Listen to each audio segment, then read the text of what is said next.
Hello guys, my name is Ashley. Welcome to another video. And here's me. I'm not showing my face because I don't know how this screen recorder works. And this is already no, you guys know that. Now what it's named is the Creepy Neighbor Horror Story Animated Llama Arts True Story. I need true stories, but okay, I don't need a true story, I guess. Okay. So now let's play this. I didn't get scared. Here's my face right here, with the very own not scared face. 2009. I don't know if you guys can see my eyes, but it's to okay. Minnesota to visit my father's family for the summer. I've always enjoyed it there because of the nature and the peaceful atmosphere. My father's family lived far from the nearest town. Wow, that's cool. My only friend there was a girl who lived next door. Let's call her Morgan. She's around my age. Oh, I guess My sister that's... and her would always play from sunrise to sunset. One day at around 4 p.m. Oh, they're playing badminton and tennis. My sister hit the birdie too hard, and it landed in the next door neighbor's yard. Morgan said she had more inside her house and went to get them. I felt uncomfortable leaving it there, so I told my sister I'll go get it myself. She told me not to do it, just wait for Morgan. While my sister was fixing the net, I decided to run and get it real quick. As I was about to enter the gate, my sister grabbed me from behind and began telling me how much of a bad idea it was. That's when an old man came out from behind the house.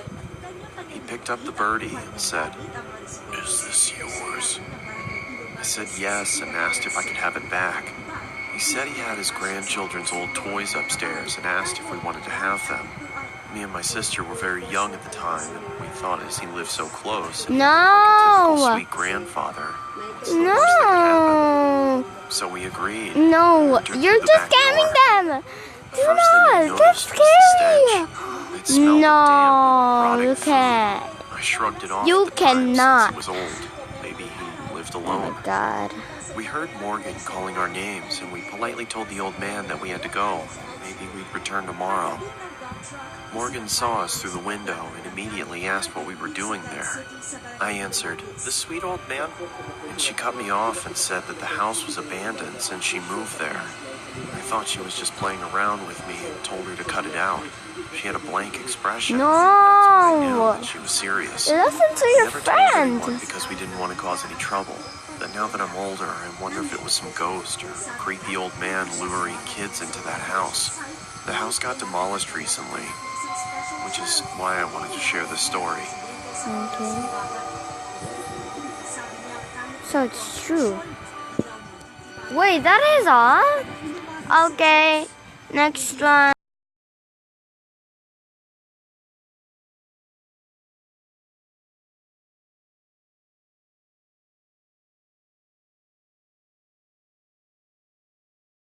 I was around 10 years old when this happened. Now this is the Me and my next two one. best friends and our parents were This on a long is 4 vacation in stories. Turkey. I don't know if you're gonna go fit for it. But One we night, have 10 me and my minutes, two best okay? friends, who I'll call Tim and Phil for this video, were staying at the restaurant in the hotel while our parents were in the hotel restaurant. The room wasn't bad. Actually, all of our rooms seemed safe. Oh my At least God, we they thought have it was. Coca-Cola. I We want were to drink having a lot that. of fun watching Simpsons and playing Monopoly, but what happened that night Wow. still makes me have chills. Oh God. So it was around 1 a.m. and our parents were late. Phil looked at them through the window and said, "They're still in that stupid restaurant." "Yeah, What? they told us they'll come back until 11 p.m.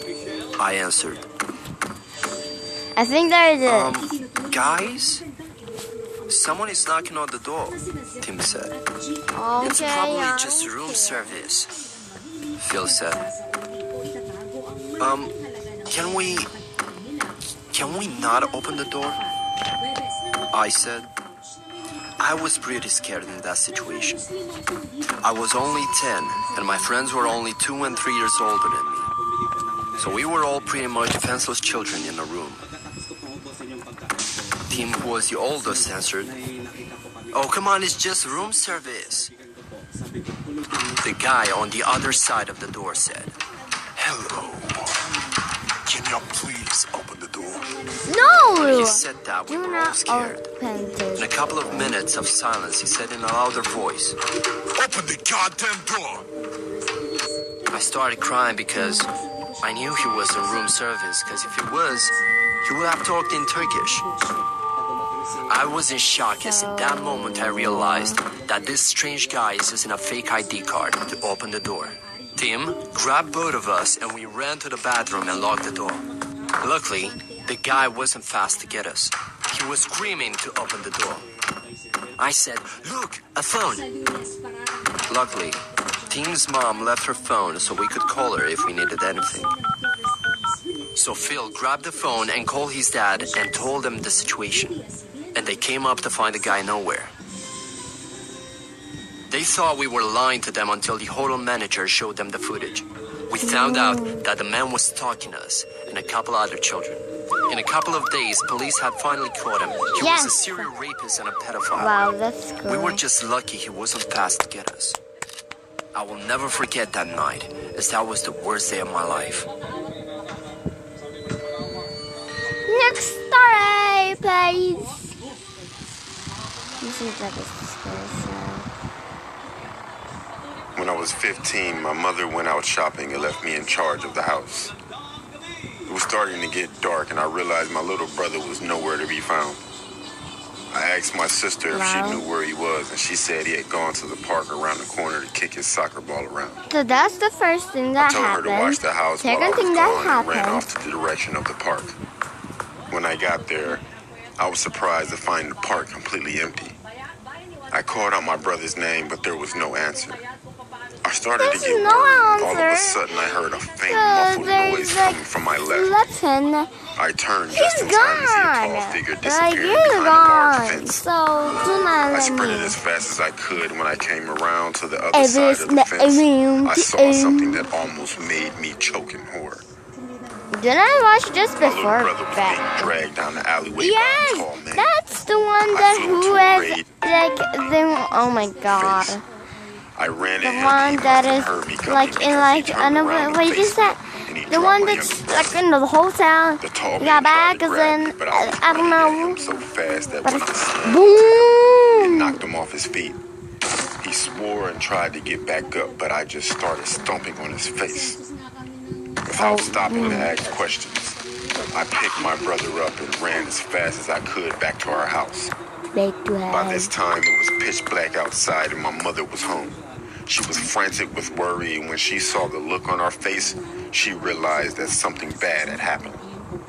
As I explained, my brother and I started crying, and my mom gave us both the biggest hug ever, and she cried with us. Eventually, the police were called, but this guy was never found.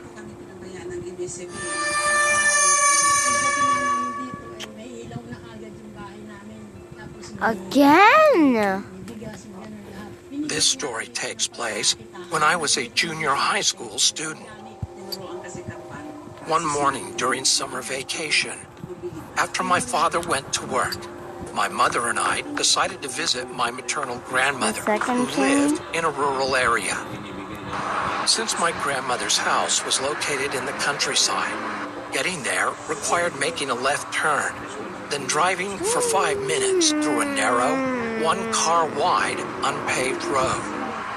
There were rice fields and forest on the sides of the unpaved road. As soon as we arrived, I greeted my grandmother, then went into my youngest uncle's room. I used to like visiting my grandmother's house because my uncle was a huge gaming fan, and his computer was much better than mine at home. So once I confirmed my uncle was at work, I turned on his computer and started playing Doom 3, which used to be the most popular game once upon a time.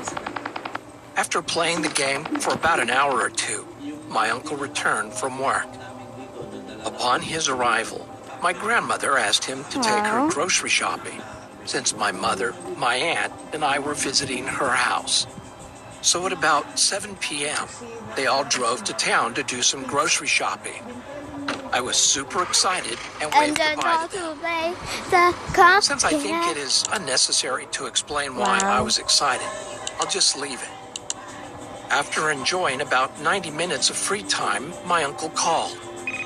He said he was about to turn left on the road, but one of the front wheels was punctured, and asked me to bring him a new tire which was in the storage shed.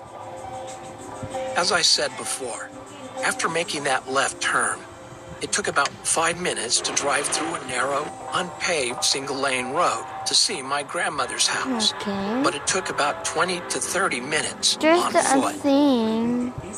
Now that I think about it, it was quite scary to walk on that road, especially at night. It had no streetlights and was surrounded by rice fields and forest. It was almost 9 p.m., and that area got quite dark at about 8 because it was in the country. So to be honest, I was really scared. But not wanting anyone to know I was a coward, I decided to go.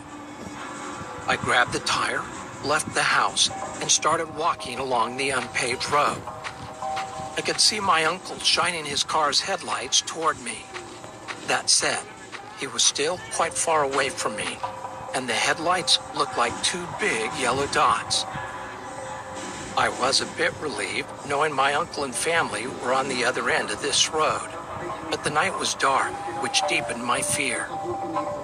You know, Do not go. when you walk in the darkness, your eyes adjust, and you start to see unclear shapes. Oh my God! I felt like I could see someone standing in the rice field and someone sitting down, Contact. resting his chin on his hands and looking at me through the bushes. Oh my God!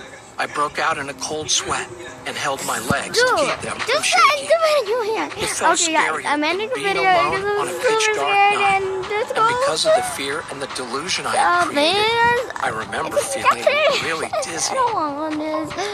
Fine, After I'll walking just for about 20 go. minutes, I looked towards my uncle's car and realized I was nearly there. Feeling happier, I rolled the tire faster.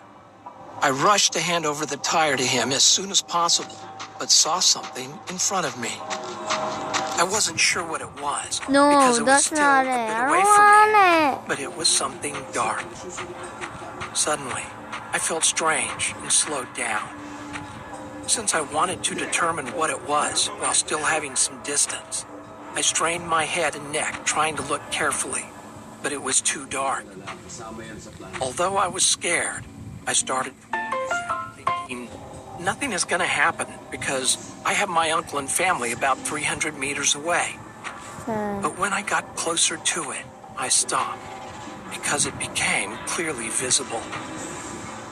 It was an old woman squatting with her mouth open, looking at the rice fields.